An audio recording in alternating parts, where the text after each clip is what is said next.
So you're stuck in low elo, and the inevitable Overwatch 2 matchmaking system is keeping you stuck in the same rank you were 3 weeks ago. You ask yourself, what is going on? Is it your teammates to blame every single game? Is it you? Is it Blizzard? Nobody knows the answer. Well, fellas, today I'm going to be giving you the answers to all these questions and basically the secret formula I've been using in ranking up in Overwatch 2. So the first question that has to be asked is, why are you stuck in the first place? For example, if you're platinum, gold, silver player, it's all basically the exact same elo and people do exactly the same mistakes, and you're wondering why you can't get out. Well, honestly, frankly, the answer, it's you. All these low elo divisions, you can easily solo carry if you're better than the enemy teammates, right? If you're, for example, if you're playing Tracer, Genji, some of those high damage, hyper carry kind of characters, if you're better than the enemy, let me tell you, you can easily carry. In Overwatch, there is an aspect of teamwork. It's a 5v5 game. Obviously, it's not a 1v1 fighting game, so, you do have to play somewhat with your teammates, and you can't always be going for that 1v5 play.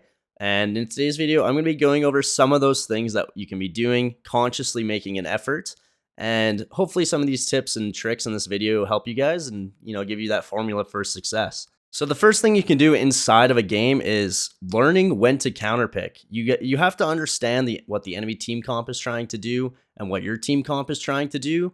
And if your team comp is getting hard countered, you have to learn when to switch. Sometimes, even when you have ultimates, you have to switch. For example, if I'm playing Pharah, I love playing Pharah. And if I have, my ultimate, they have triple or 4 hit scans even, like I'm not going to try and get in there in ultimate because I know it's just going to be a waste of time and I can do a lot more on a different character, and you have to know when to switch. I can't tell you the number of times where people are playing a character that isn't working and they just don't know when to switch.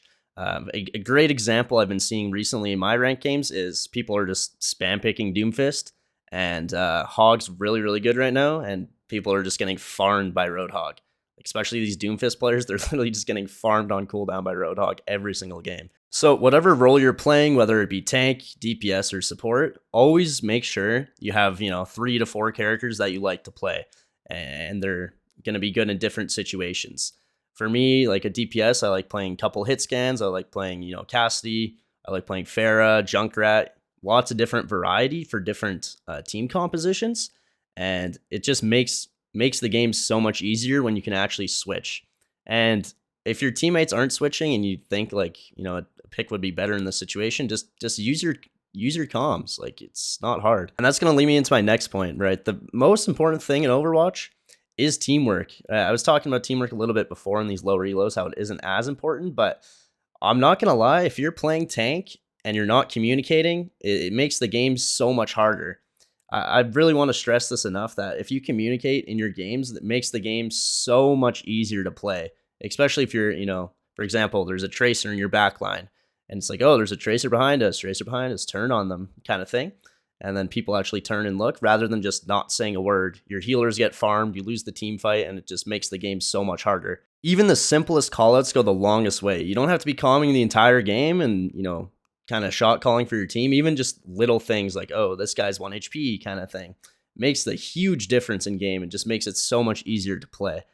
My third point is, don't be salty if I'm going to ask you to switch. So this is just going to kind of relate to an ego thing.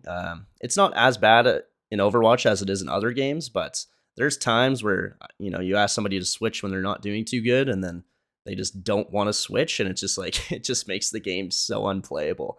Don't be that guy, please. Like, just don't be that guy. We're all in the competitive game to try and win and, rank up, and I just don't want you throwing my game. I'm sorry. Like, you're going to get reported. So up until this point, these are things that aren't even gameplay wise and skill wise, right? These are all things you can do without even being good at the game. You can counterpick, you can use your comms, and you can not have an ego, and you'll start to see yourself improve. Now, as for gameplay tips, honestly, the biggest thing I can say is just to play smarter overall. Now, when I say play smarter, there's a few things that actually go into this. So the first thing I'm going to be talking about is positioning, and Overwatch 2 positioning is very important, way more important. If you played Overwatch 1, Overwatch 2, it's even more important, because if you're down a 5v4, it's a lot harder to win a 5v4 in this game than it was back in Overwatch 1. So just some tips for positioning. Make sure to utilize the high grounds, especially if you're playing a DPS character like Soldier. Soldier is really good on high ground. Make sure you're utilizing it. Playing behind your tank at all times. I can't tell you the amount of times where I'm seeing like healers walk in front of the tanks or DPS getting caught in front of the tanks. And it's like, if you're playing behind your tank at all times, you should be in a good spot. Now, obviously, there's times where you can push forward and try and get an extra frag if you see the opportunity, but for, kind of the basics, if you're just playing behind your tank all the time, then you should be good to go, especially from a DPS perspective. The next thing we're going to talk about is just don't be greedy with your positioning because opportunities are going to come to you. So, for example, on defense, right, the attackers are going to have to come into you no matter what. And you can just sit there, right? If you're playing Junkrat or playing Pharah, you can just sit there and just shoot rockets at them the entire time. And they can't really do much unless they push in together. But I can't tell you how frustrating it is when, the other DPS or, somebody on the team tries to make a hero play and flank, and then you just get caught out and die, and then it just ends up losing even more. So to recap, what we went over in this video is, learning to counterpick and utilizing different characters when needed. So like I was saying before, just make sure you have like 3 to 4 different characters in each role that you're pretty proficient with, and you'll start to see some results. Right? If you can only play, for example, Hanzo, I know he's kind of a harder character to play, but if you can only play Hanzo, then right, maybe you should learn a couple other characters because they're, if they're playing something that can get on you, you're just going to get farmed and just be a hindrance for your teammates. The next thing, obviously, very, very important, probably the most important thing in this video to take away is just use your comms and communicate with your teammates. Right? We all, like most people playing the game, they're wearing headsets or have microphones or some sort of device to talk with. All right, even if you're in like a two stack or 3 stack and you're in a Discord call, just join the team chat and see if anyone else is talking. Right, even you can start the conversation. Right, these people can't see you over the game. You're not gonna be hurt if you can't start a conversation with them. Everyone's in there to win, so just play the game.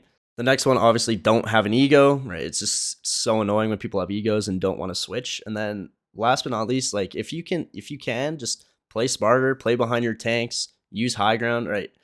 I recommend if you want to climb, character I recommend, just play Soldier 76. He's so easy to play, right? You literally sit on the high ground wherever you play, sit on the high ground, use your heal. You don't have to worry about your healers giving you heals.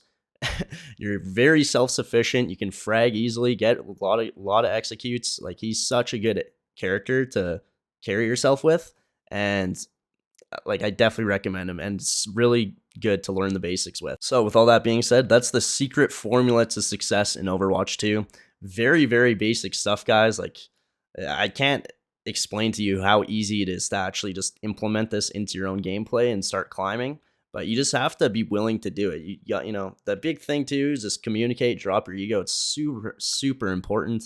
But if anything helped you in this video, make sure to comment, like, and subscribe, guys. I'll see you in the next one. Peace.